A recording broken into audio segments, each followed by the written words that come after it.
Just can't. And I think that that's quite enough to remove any him on the line of succession just out. Well, I can't think so. have that. He's fifth. I think he has to tread very carefully.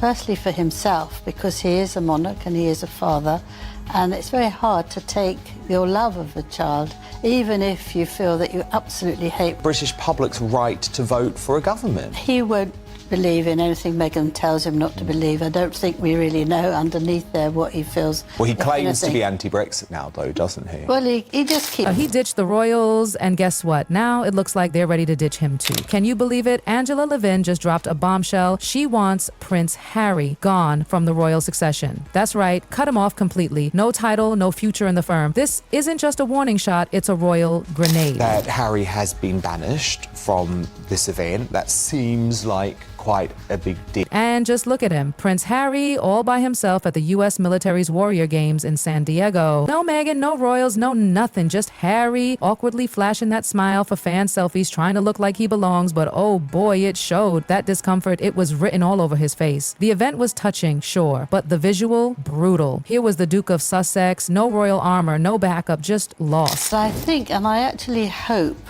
that he will take action now after the court case, because I was incandescent when I heard that Harry had... But let's be honest, what really got people talking wasn't about what Harry did, it was all about what Meghan didn't. She was a total no-show. Didn't show up for the game, skipped all his press appearances, vanished during the promo for Spare, bailed on his court hearings, and most shockingly, ghosted the coronation of his own father. Can you even imagine? Meghan, once his constant shadow, now, poof, gone. And not by accident. But my country...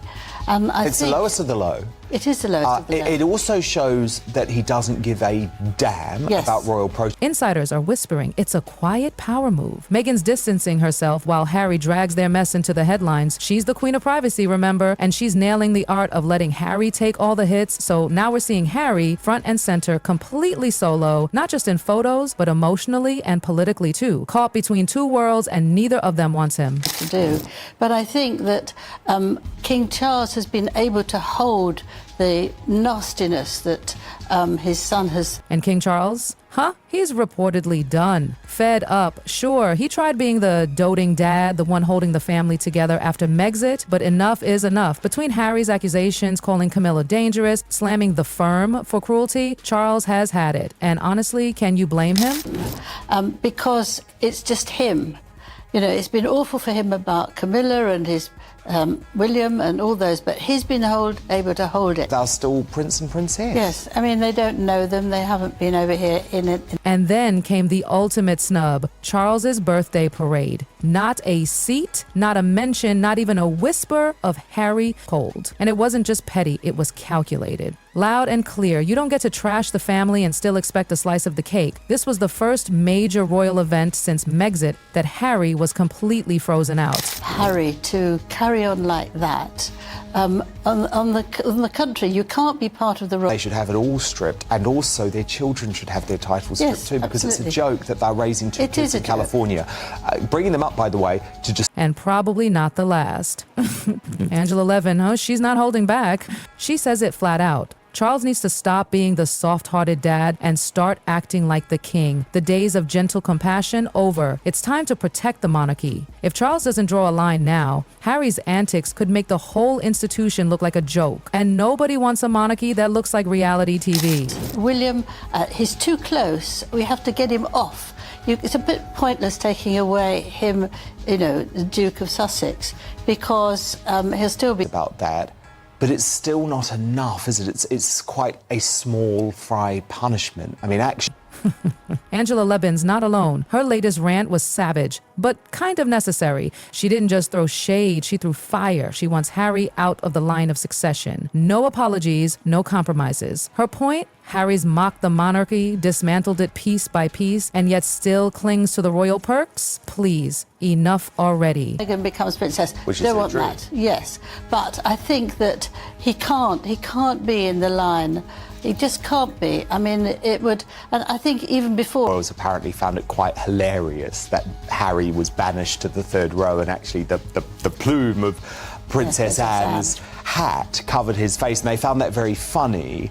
And then Angela's question is brutal but fair. Why is someone who clearly hates the monarchy still in line to one day lead it? She didn't hold back, and why should she? From Harry's Oprah bombshell to his father-bashing memoir, the man has shown zero loyalty. He's not about tradition, he's about attention, and Levin's had it. King, that he has a son who has no manners whatsoever, who hates the country he's in, about his father. No respect whatsoever. Well, it's interesting. I was just looking at those pictures earlier of the coronation, and it's not just about feelings. It's about the Constitution. If, God forbid, something happened and Harry got closer to the throne, total chaos. Levin calls him unhinged and a danger to everything the monarchy stands for. Keeping him in line is like giving the keys to Buckingham Palace to a guy with a grudge and a wrecking ball. But here's the real kicker. Kicking someone out of the line of succession isn't easy. This isn't just a royal family decision. It's a legal one. We're talking centuries of tradition here, wrapped in layers of British law, but Angela's not letting that stop her. If Harry's going to keep trashing the crown, maybe it's finally time to trash his title too. To do this legally, Parliament would need to step in, pass a law, get royal consent, maybe even coordinate with the Commonwealth. It's a long shot, but not impossible, and with public support bubbling up, it might be time to play hardball. After all, Parliament already changed the rules once. Remember when they made it so girls could inherit the crown just like boys? That was huge. And when politicians smell public outrage, they pounce. And let's not sugarcoat it. The public is over Harry. They're sick of a sort of royal who lives in a mansion in California, rakes in millions off his royal name, and still has the nerve to criticize Britain. Levin's idea may sound extreme, but for many, it's starting to make a whole lot of sense. And where, oh where, is Meghan in all this? While Harry's floundering solo in front of cameras and making awkward speeches, Meghan has disappeared. Once always by his side, all dolled up in designer looks and glued to his hand, now she's nowhere to be seen. Nothing but the occasional staged paparazzi photo of her sipping ice matcha with her mom in Monte. Angela Levin isn't buying the just busy excuse. According to her and royal insiders, Meghan's vanishing act is no accident. It's a calculated move. While Harry spirals on the global stage, she's quietly crafting her own storyline. A rebrand, if you will. The composed mother, the calm one, the stable force behind the scenes while Harry rants and rages. And the PR machine, oh, it's in full swing. New business ventures, whispered projects. The image makeover is real. Meghan, the devoted mom, focused on her children's future, and Harry, well,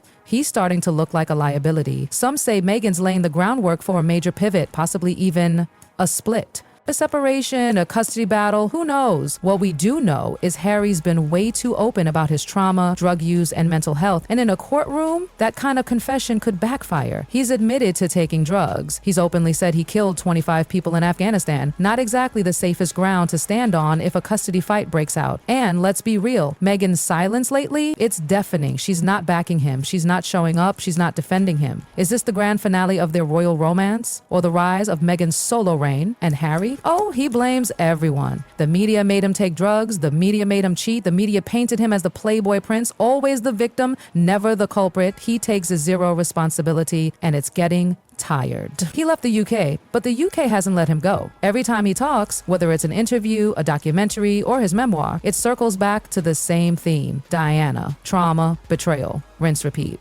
It's like he's stuck on a loop, begging the world to validate his pain. Angela Levin, she's over it. She says Harry's using his pain like a comfort blanket. Instead of healing and growing, he's pulling everyone, Meghan, the monarchy, even his kids, down into his emotional rabbit hole. It's exhausting and dangerous. Let's not forget the past he conveniently forgets. Nazi uniforms, wild partying, drug nights, cheating scandals, all swept under the rug and blamed on who else? The media.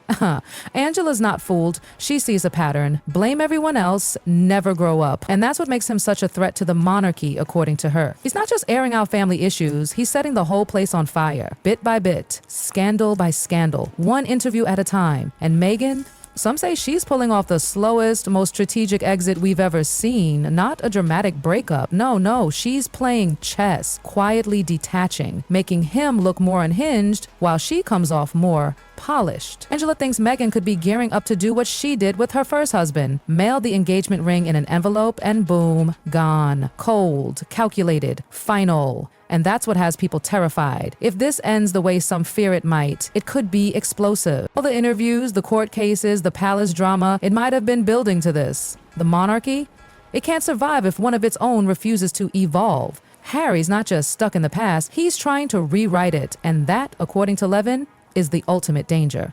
Then there's King Charles, stuck between heartbreak and duty. On one side, he's a father who's watched his son drag their family name through the mud. On the other, he's a monarch who has to protect the institution, the country, the legacy. This isn't just family drama, it's a constitutional crisis. Can the king truly lead while letting chaos brew within his own house? Angela Levin says no. Charles's hesitation is hurting the monarchy. Every day that Harry remains in line is a day people lose more trust in the institution. She says you can't preach about honor and tradition while you're tolerating open rebellion. The emotional cost? Huge. Harry's still Diana's son, still family, and removing him would be devastating, but keeping him might be even worse. It's a brutal choice. Protect his son or protect the throne. Levin's clear. Harry can't be trusted with the crown. Not now, not ever. Between the mental health confessions, the war stories, the drug use, the rants, he's unstable. She doesn't even think he's fit to raise his own children, let alone rule.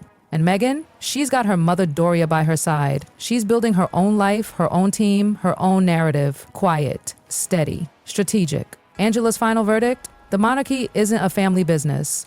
It's a national institution, and it has to be protected, even from its own. Harry staying in the line of succession sends a dangerous message that you can set your house on fire and still expect the keys. The question is no longer should we forgive Harry, it's can we ever trust him again? Harry has made one thing very clear. He's not here to serve the crown, he's here to profit off it. And that makes him a liability? Angela Levin's message, simple but savage. If you don't serve the crown, you don't deserve to wear it. It may sound harsh, but maybe that's the dose of reality the monarchy needs right now. Blood runs deep, sure, but duty, that runs deeper.